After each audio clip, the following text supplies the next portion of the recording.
table ronde juste avant. Eh bien là, on parle diversification, pas de doute. Dans l'industrie, la diversification, c'est une voie royale pour se développer. Et pour s'en convaincre, on va voir ceux qui œuvrent au quotidien dans ce domaine. Nos deux invités, Thierry Gautreau, architecte de la transformation au CETIM, bonjour. Bonjour. Et Alexandre Melot, qui est co-gérant de Artiferm. Bonjour. Alors on commence avec vous, Alexandre. Artiferm, c'est quoi ? Alors Artiferm, c'est une société créée il y a maintenant 11 ans dans le domaine de la conception et la distribution de systèmes de fermeture et d'articulation. Donc orienté sur les industries assez diverses, on va dire, dans le domaine du nucléaire, dans le domaine de la tôlerie. Les tôliers effectivement sont nos plus gros secteurs sur lesquels nous travaillons, dans le domaine du naval aussi et du ferroviaire, pour donner quelques exemples. Alors, diversification, en fait, il y a deux façons de diversifier. C'est soit on va aller chercher des nouveaux marchés, enfin, on va adresser de nouveaux marchés avec les prestats et avec les produits qu'on a déjà, ou alors on va élargir notre palette pour proposer plus de choses aux clients. Vous faites un peu les deux. On fait un peu les deux, c'est vrai, parce qu'aujourd'hui nous avons donc des produits, on va dire une gamme standard, mais ce qui a permis de nous lancer, de nous créer. Mais on a fait un virage à 180 degrés, je dirais, il y a maintenant quelques années, puisque 50% de notre activité, c'est du spécifique. Donc voilà, on a placé le curseur plus sur la partie développement spécifique, puisque nos clients rencontrent, quand ils viennent nous solliciter, c'est souvent pour un montou à 5 voire 6 pattes. Et donc nous, de par nos compétences et d'être staffés d'un point de vue bureau d'études, avec recherche et développement, ça nous permet de pouvoir apporter des améliorations, de partir d'une problématique chez nos clients et nous derrière d'apporter des solutions. Et l'autre partie, effectivement, sur la partie service, vous faites bien de le mentionner, puisque nous, le service, on va dire, est très important dans le sens où on a une considération totale de nos clients et on a besoin aussi de stocker énormément. Et donc, le service, on va dire, rapidité, flexibilité aussi sur la gestion de nos stocks, c'est un élément prédominant qui fait que nos clients retrouvent satisfaction, puisque les besoins sont souvent pour hier. Alors justement, vous le disiez, vous adaptez des solutions pour des nouvelles demandes des clients. Donnez-nous des exemples, enfin concrètement. Alors concrètement, par exemple ce type de produit-là, donc on appelle ça chez nous une charnière combinée. Ce type de produit permet, dans un environnement assez restreint, de pouvoir que des techniciens puissent intervenir sur l'armoire en toute facilité et pouvoir dégonder totalement en fait le panneau. Donc on a un côté ouvrant gauche ou ouvrant droit, donc deux fonctions sur une même charnière, et la possibilité du coup de pouvoir retirer complètement le panneau, ce qui lui permet du coup de pouvoir intervenir dans un environnement très petit. Voilà, c'est un exemple. Et ça, cette une conception type Artiferm. Ça, c'est un développement Artiferm en l'occurrence. Ce produit n'existait pas.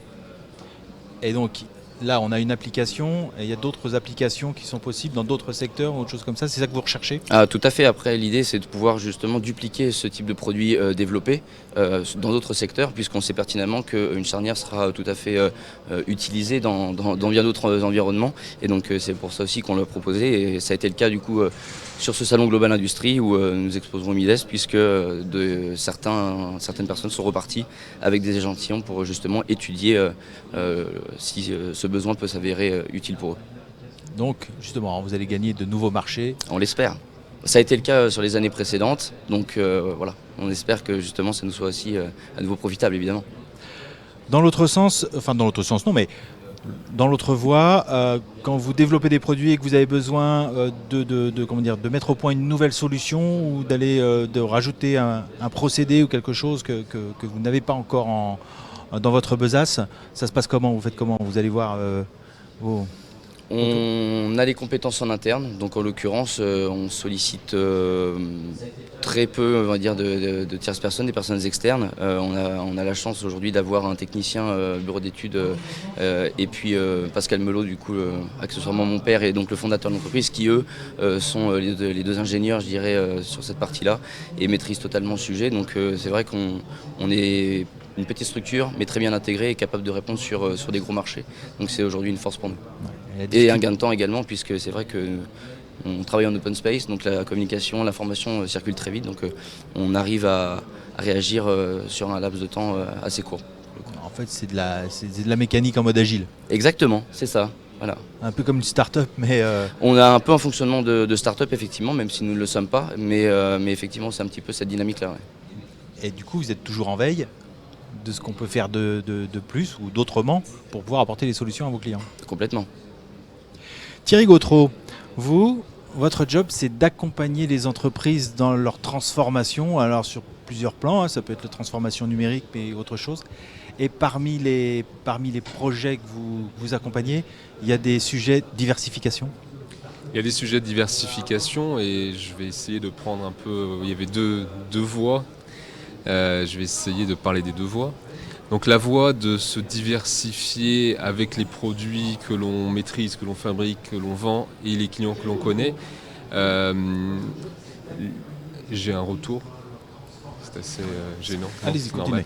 Voilà, donc l'une des voies qui est privilégiée justement, c'est d'essayer d'offrir plus à ses propres clients ou des clients que l'on n'atteint pas aujourd'hui. Donc l'idée, c'est de développer une offre de service qui ne soit pas une vente de produits. Et pour ça, une solution est de les aider à intégrer ce nouveau modèle économique. C'est pas évident, quand on a l'habitude, quand on a un réseau commercial qui vend des produits, de penser différemment. Donc mettre en place cette offre, la construire, mettre en place les équipes pour aller chercher et identifier chez le client ces services qui pourraient leur simplifier la vie. On essaie de s'appuyer sur des choses simples. Notamment, si je prends l'exemple d'un industriel des pompes à vide que j'accompagne actuellement, ils ont des difficultés à faire la maintenance eux-mêmes. Donc faire la maintenance sans que le client ne le voit, c'est un service qui peut être apporté. Donc, on profite de ce nouveau service pour aussi faire une offre tout simplement un petit peu basée sur le résultat. Le client ne s'occupe plus de la pompe, ne s'occupe plus de la pompe à vide et il paye un abonnement et les équipes interviennent. Donc ça, c'est la voie, on va dire, où l'entreprise diversifie ses modèles économiques, ses façons de vendre. Avant, elle vendait des produits, demain, elle vend des produits, des pompes qui sont installées sur lesquelles on garantit un résultat. Et puis par extension, quand l'entreprise a un petit peu appris cette agilité, ils se prennent au jeu, on propose des solutions de rénovation, voire d'intégration de services autour de la pompe. Enfin, c'est un modèle assez pertinent. Quand on commence à être à mettre du service, on a plein d'idées qui naissent, quoi. Voilà. C'est une dynamique en fait. Tout l'intérêt de l'accompagnement que l'on est amené à faire, c'est d'essayer d'ouvrir l'entreprise à finalement toutes ces possibilités qui sont offertes par notamment le numérique. Le fait de pouvoir être connecté à son client en permanence à travers des solutions de capteurs simples ou à travers des simples réseaux, des choses comme ça, ça ouvre des possibilités de faire du commerce différemment. Mais il y a besoin d'initier les choses. Et la deuxième voie, donc, c'est plus... Alors, on va changer de micro, parce qu'on a un problème de micro. Merci. Et mettez-le bien. Ça, on est dans un milieu ouvert, en fait, et donc...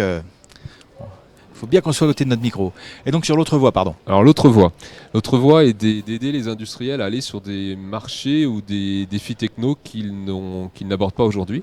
Donc là, le CETIM est particulièrement pertinent puisqu'on peut les aider quand la cible a été identifiée, on peut les aider à comprendre le marché sur lequel ils veulent aller. Pas sur les défis techno, sur les grands enjeux du client, sur les acteurs en présence. Donc là, on va les aider par du ressourcement technologique finalement. À la fois des connaissances sur les technos, mais aussi, quand il le faut, du support technique c'est très compliqué pour une entreprise de maîtriser tous les domaines. Donc aussi du support technique sur du développement de produits, sur du développement de process. Ça dure longtemps, ce genre d'accompagnement ? Alors, le plus difficile, c'est d'amorcer.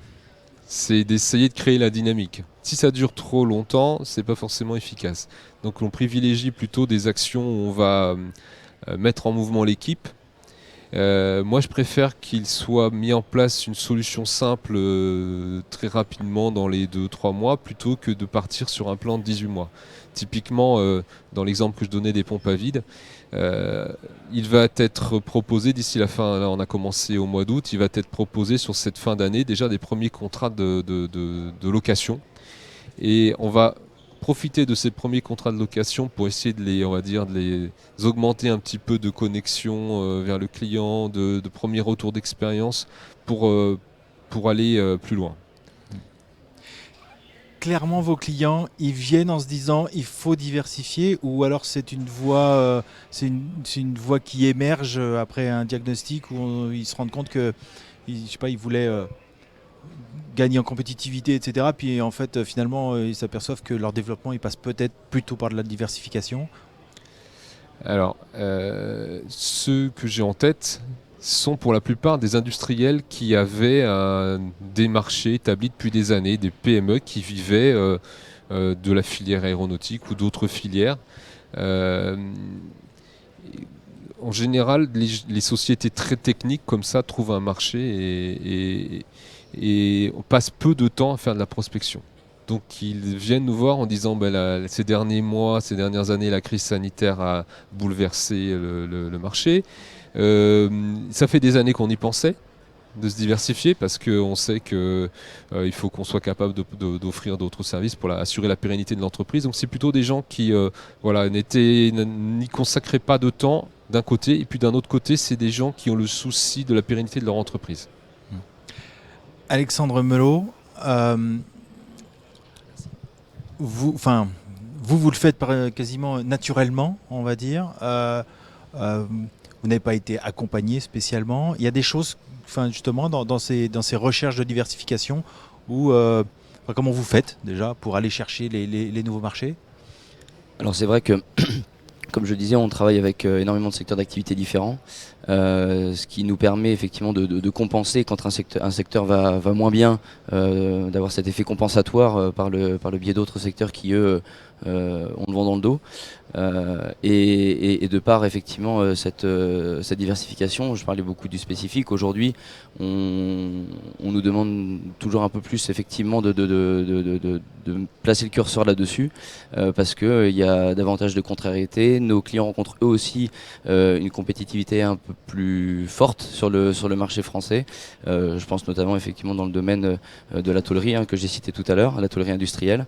Et en l'occurrence, nous aujourd'hui, notre envie, c'est de pouvoir continuer à se développer là-dessus. C'est pour ça aussi qu'on est avec mon paternel en train de voir pour une extension aussi, pour pouvoir avoir davantage de stock, puisque forcément il y a cet effet entre guillemets pervers évidemment de bien fonctionner. Donc derrière il va falloir stocker davantage. Et puis l'autre partie, c'est la partie R&D où on aimerait d'ici un an ou deux avoir une deuxième personne, donc il serait le 3 maintenant au bureau d'études, de manière à justement pouvoir continuer à s'orienter vers cette fameuse diversification produit. Ah oui, parce que plus on se diversifie, plus on se développe, donc plus on vend, et donc plus il faut produire. Comme je dis souvent, c'est les problèmes de riches. Voilà, effectivement, c'est des problèmes positifs finalement. Thierry Gautreau, vous voyez ça comme la diversification, comme j'allais dire un premier problème, en tout cas une première étape, et puis après on développe sur tout le reste? Je le vois aussi comme changer les habitudes de développement de certaines entreprises qui sont plus le développement technique, qui regardent peu le marché mais qui, devant une demande des clients, vont passer beaucoup de temps à développer des choses. C'est aussi introduire dans l'entreprise l'approche marché de manière méthodique. Vous parlez de développement, il y a beaucoup d'entreprises qui ont cette capacité de développer beaucoup de choses, mais qui passent peu de temps à aborder le marché et qui se retrouvent du coup avec des ressources R&D nombreuses, un grand nombre de produits qui ne trouvent pas leur voie sur le marché. Donc c'est aussi le bon moment d'introduire dans l'entreprise cette démarche développement, mais aussi il faut passer autant d'énergie dans la partie technique que dans la partie commerciale. Et ça, c'est pas si courant que ça. En tout cas, si les entreprises veulent se développer, veulent se transformer, et par exemple en diversifiant, une adresse, on vient vous voir au CETIM. Bien évidemment. Merci à vous deux. Merci.